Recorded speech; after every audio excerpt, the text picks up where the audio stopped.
La conversación con nuestro viceministro de Planificación, Economía y Desarrollo, Iván Rodríguez, siempre es orientadora porque Iván es casi un académico, más que casi no. No, un académico. ¿Cómo casi? Él me lo ha vivido de la Es una academia, claro, un académico. Cuando no tiene puestos públicos, tiene que residir en la academia. Y por eso es muy fácil entender lo que nos dice.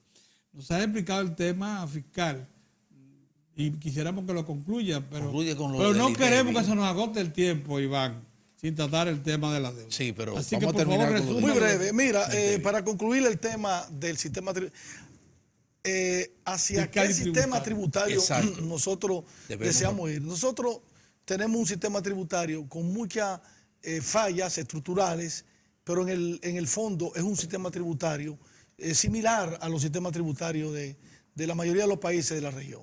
Si tú buscas la estructura de las figuras impositivas del sistema tributario dominicano, impuestos sobre la renta, impuestos sobre el patrimonio, impuestos sobre selectivos sobre los alcoholes, impuestos selectivos sobre los hidrocarburos, impuestos sobre el comercio exterior, es lo mismo en todas partes. Incluso en algunas figuras impositivas, como el ITEVIS, que se llama impuesto al valor agregado en otros países, nosotros tenemos tasa más alta. Y en el impuesto sobre la renta tenemos tasa más alta, que tenemos 27, 25, y en Chile tú tienes 20, en El Salvador tú tienes 10. El problema de la economía dominicana, para concluir el sistema tributario, es hacerlo un poco más simple, y es probable que tendríamos que simplificarlo un poco más para que le dé más flexibilidad, y ver cómo tú atraes a un segmento de la economía que es la llamada economía subterránea o la economía informal, que en la República Dominicana de lo más alta de la región, casi un 60%, cómo tú reduces algo que ha venido un 58%. Pero esa es la media. Esa es la media latinoamericana. Y nosotros estamos en la media latinoamericana, exacto. porque el más alto, que es 70, casi 70, está en Perú y en Ecuador. 65, 68. Pero eso no es bueno para... La nuestra es la media. Pero reducirlo, nosotros podríamos irlo reduciendo. El gobierno del presidente Medina ha hecho ingente esfuerzo a través de los préstamos a los pequeños, a las MIPYMES. Hoy vemos que cerca de 155 mil millones en el periodo presidencial, distribuido a través de Banca Solidaria, Banco de Reserva, Banco Agrícola, FED. Eso nosotros pudiéramos ver cómo reducir, traer a la formalidad, y eso indudablemente va a disminuir la evasión del impuesto sobre la renta y también de otro... Iván, te quiero aprovechar tu condición de político. Permítame esta, porque es 30 segundos.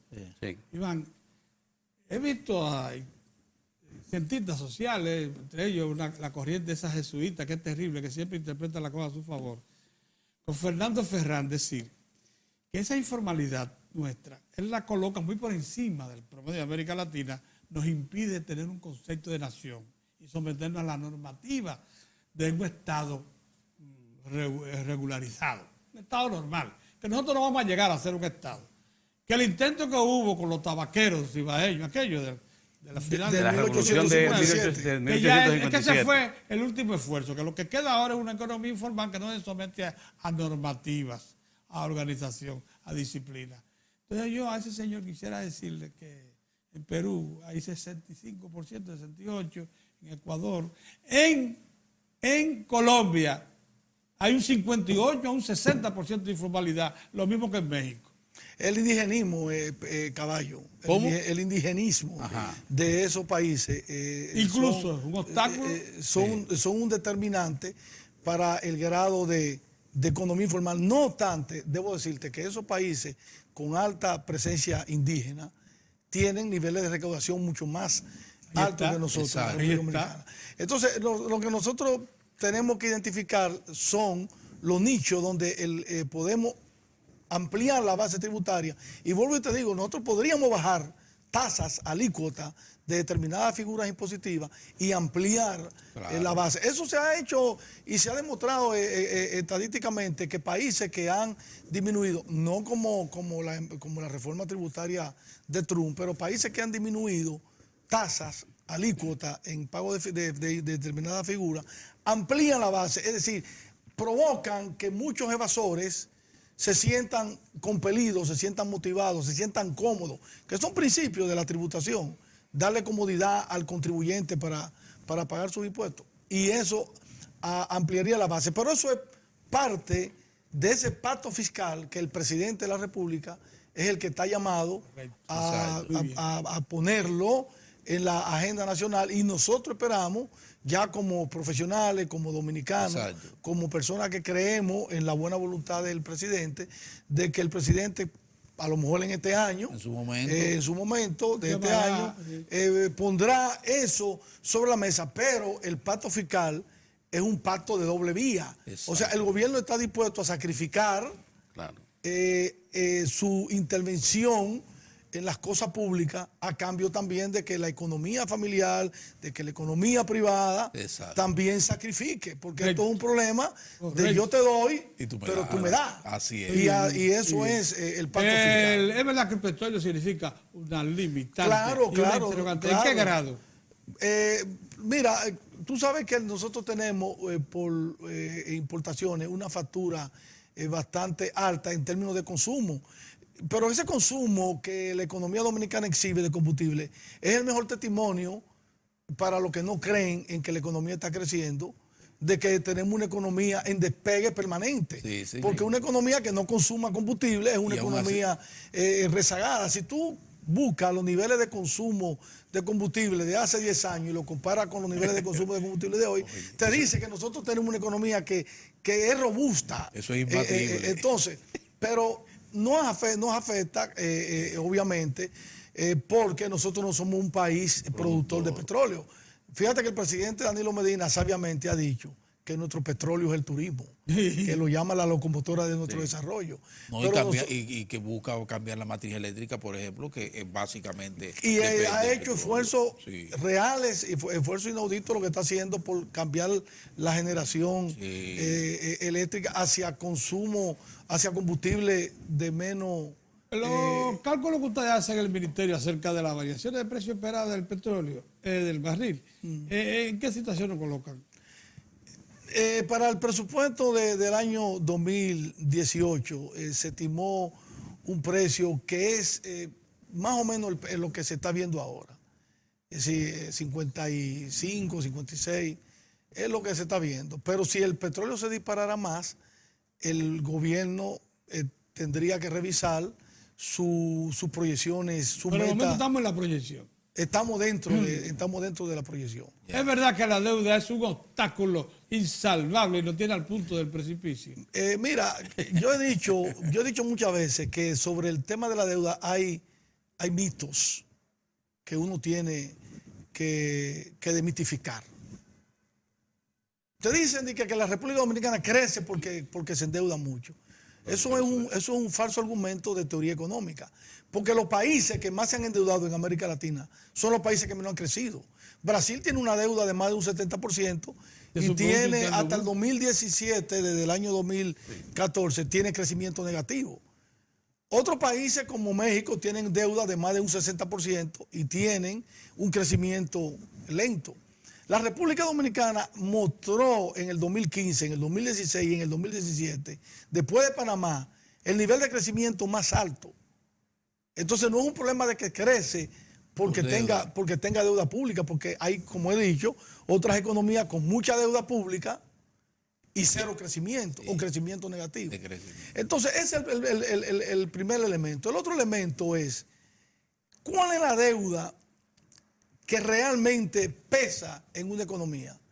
Es la deuda del sector público no financiero, porque es el gobierno, es la deuda del gobierno central. Si tú excluyes los pasivos financieros del Banco Central y te focaliza en la deuda del gobierno central, nosotros tenemos una deuda, de acuerdo a la última publicación de la CEPAL de la semana pasada, con las informaciones del cierre, proyecciones del cierre del 2017, tenemos una deuda de 39% del Producto Interno Bruto. Los investigadores de finanzas públicas del Fondo Monetario Internacional, y han ya publicado varios papeles de investigación, están cuestionando, están revisando los indicadores de insostenibilidad fiscal para las economías que han mostrado robustez en términos de crecimiento de su Producto Interno Bruto en una senda en un horizonte de varios años. Y nosotros caemos dentro de esas economías con un horizonte de más de 15 años, con un Producto Interno Bruto creciendo en términos reales a más del 5%. Para esas economías ya tú no puedes decir que la deuda del sector público consolidado es un peligro cuando pase el 50%, porque los indicadores están revisando hacia arriba. Pero estamos hablando de la deuda consolidada. Nosotros no tenemos por qué preocuparnos por la deuda del Banco Central, porque el Banco Central, señores, es una entidad que acaba de concluir el 2017 con casi 7,000 millones de dólares de reserva internacional neta. Estamos hablando de 4.3 meses o 4.4 meses de importaciones, cuando los estándares internacionales te hablan de 2.2 meses de importación. Es una reserva histórica enorme. Entonces, una entidad con esa solvencia tiene un manejo de los certificados financieros. Óyeme, no es casual que el 48% de las administradoras de fondos de pensiones tengan sus recursos colocados en el Banco Central. Es una entidad solvente, es una entidad con credibilidad. Entonces, vayamos a la deuda del gobierno central. Con la diferencia, Sí. con la diferencia de que el capital de esa deuda está congelado en las arcas del Banco Central. Se quema. No está en circulación. Eso no está en que la circulación. única deuda, compromiso que tiene el Banco Central es con los intereses de ese dinero. Y lo paga. Y lo paga. Y está al día. Y lo paga. Y el gobierno cumple, porque no es cierto que el gobierno incumpla con la ley de recapitalización. Es cierto que se ha modificado desde el año 2011 porque fue un abuso del Fondo Monetario Internacional en su momento. Es decir, ponerle al gobierno 10 años, demasiado corto. no, y con un costo financiero enorme sobre el Producto Interno Bruto. Entonces, estar pagando más de 1.5%, que era lo que se planteaba para el año 2017 y 1.6 para el 2018, eso es una barbaridad. Entonces, el gobierno está transfiriendo lo que el presupuesto cada año aprueba, y ahí se convierte en una ley, está cumpliendo con eso. El año pasado le transfirió 29,000 millones al Banco Central, porque no es cierto, como han dicho algunos. Pavel interpretó mal, nosotros lo dijimos por aquí. eso lo dijimos 20 Examínalo, que lo que dice esa última comunicación es que va a cumplir, que va a hacer. Pero no lo quisieron entender. No lo quisieron la entender. CEPAL, en su publicación de la semana pasada, dice que Punta Catalina se financió con la colocación de los 500 millones de dólares de junio. Sí, así es. Lo dice. Y ese dinero. Y todavía ellos siguen diciendo que es deuda que se agrega. Sí. Bueno, es deuda, sí, porque No, que es deuda que se agrega nueva, a la nueva situación. Pero del otra cosa 2018. que aquí tenemos que dejar claro con el problema de la deuda. Aquí se paga deuda todos los días. Eso es un indicador muy difícil de tú medir, porque cada día se pagan intereses y se amortiza el capital, y el gobierno lo ha honrado tan bien que puede darse el lujo de ir a los mercados financieros internacionales con una cantidad, primero, que demanda el tenedor de dinero de esos mercados, demanda más de la República Dominicana, y segundo, que la República Dominicana está colocando a tasa récord, colocó la última emisión a un 5.1%, la más baja en la historia de colocación de bonos, y a un horizonte de tiempo mucho mayor, que es otro problema. Aquí no se analizan los indicadores de riesgo y los indicadores de liquidez de la deuda. Nosotros hemos mejorado el tiempo de pago, la madurez del tiempo de pago, lo hemos subido de 9 años en el 2008 a 15 años en el 2017. Hemos reducido la tasa de interés para la deuda de más corto plazo significativamente. Hemos logrado colocar más del 80% de la deuda externa a tasa fija de interés. Es decir, que nos protege ante cambios bruscos en los mercados financieros internacionales. Entonces, eso te dice a ti que un país que, de acuerdo a la última publicación del índice de riesgo país que hace el JP Morgan, nosotros estemos hoy, o sea, en diciembre, la República Dominicana terminó con un ENVIS, que es el índice con el que se mide el riesgo país. Nosotros teníamos 500 en el año 2015, terminamos por debajo de 280 puntos básicos, cuando el promedio de América Latina estaba sobre los 321 puntos básicos. Es decir, estamos hablando de que terminamos con casi 50 puntos básicos menos que el promedio latinoamericano. Entonces, un país que De tenga riesgo, eso de es un riesgo, respeto a riesgo a riesgo financiero país. en la comunidad financiera internacional abierta. Eso te dice que es una economía con capacidad y con solvencia para evitar la insostenibilidad fiscal. Además, las metas que se ha establecido el gobierno en términos de déficit, la ha venido cumpliendo incluso hacia la baja. La CEPAL está proyectando que el 2.7% que se contempló en el presupuesto del 2017 baje a 2.3%. Y yo, con los datos que tengo del CIGEP, este proyecto que va a terminar por debajo de 2%. Y para este año 2017 se estableció una meta de 2.5 y se va a cumplir. Eso es consolidación fiscal sin reforma fiscal.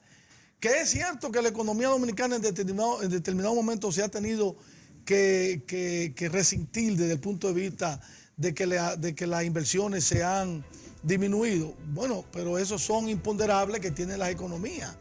Nosotros no somos una economía que está abstraída, como la economía de Robinson Crusoe, de un entorno financiero internacional donde variables que nosotros no controlamos pueden tener un peso en un momento determinado en la economía dominicana.